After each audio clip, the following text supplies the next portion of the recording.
The Call of the Wild. Part 5. Dave was sledge dog, the dog nearest to the sledge. In front of him was Buck. Then came Solex. In front of them were the 6 other dogs, with Spitz as leader at the front. Francois had put Buck between Dave and Solex because they could teach him the work. Buck learnt well, and they were good teachers. When Buck pulled the wrong way, Dave always bit his leg, but only lightly. Once, when they stopped, Buck got tied up in his harness, and it took 10 minutes to get started again. Both Dave and Solex gave him a good beating for that mistake. Buck understood, and was more careful after that. It was a hard day's journey, up the Daya Canyon and into the mountains. They camped that night at Lake Bennett. Here there were thousands of gold miners. They were building boats to sail up the lake when the ice melted in the spring. Buck made his hole in the snow and slept well, but was woken up very early and harnessed to the sledge. The first day, they had traveled on snow that had been hardened by many sledges, and they covered 60 kilometers.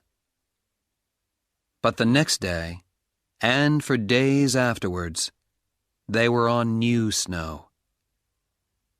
The work was harder, and they went slowly. Usually, Perrault went in front, on snowshoes, flattening the snow a little for the dogs. Francois stayed by the sledge. Sometimes the 2 men changed places. But there were many small lakes and rivers, and Perrault understood ice better. He always knew when the ice across a river was very thin. Day after day, Buck pulled in his harness. They started in the morning before it was light, and they stopped in the evening after dark, ate a piece of fish, and went to sleep in their holes under the snow. Buck was always hungry. Francois gave him 750 grams of dried fish a day, and it was never enough. The other dogs were given only 500 grams. They were smaller and could stay alive on less food. Buck learned to eat quickly.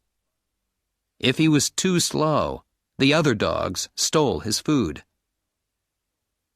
He saw Pike, one of the new dogs, steal some meat from the sledge when Perrault wasn't looking.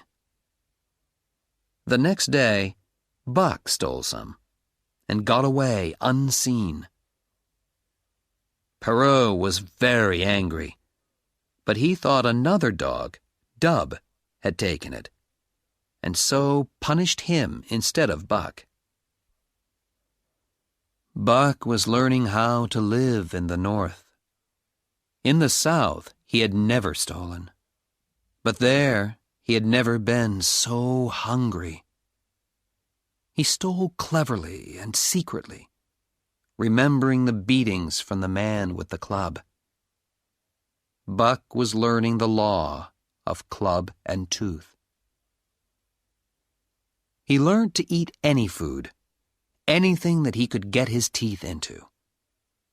He learned to break the ice on water holes with his feet when he wanted to drink. He was stronger, harder, and could see and smell better than ever before. In a way, he was remembering back to the days when wild dogs traveled in packs through the forest killing for meat as they went. It was easy for him to learn to fight like a wolf, because it was in his blood. In the evenings, when he pointed his nose at the moon and howled long and loud, he was remembering the dogs and wolves that had come before him. To be continued.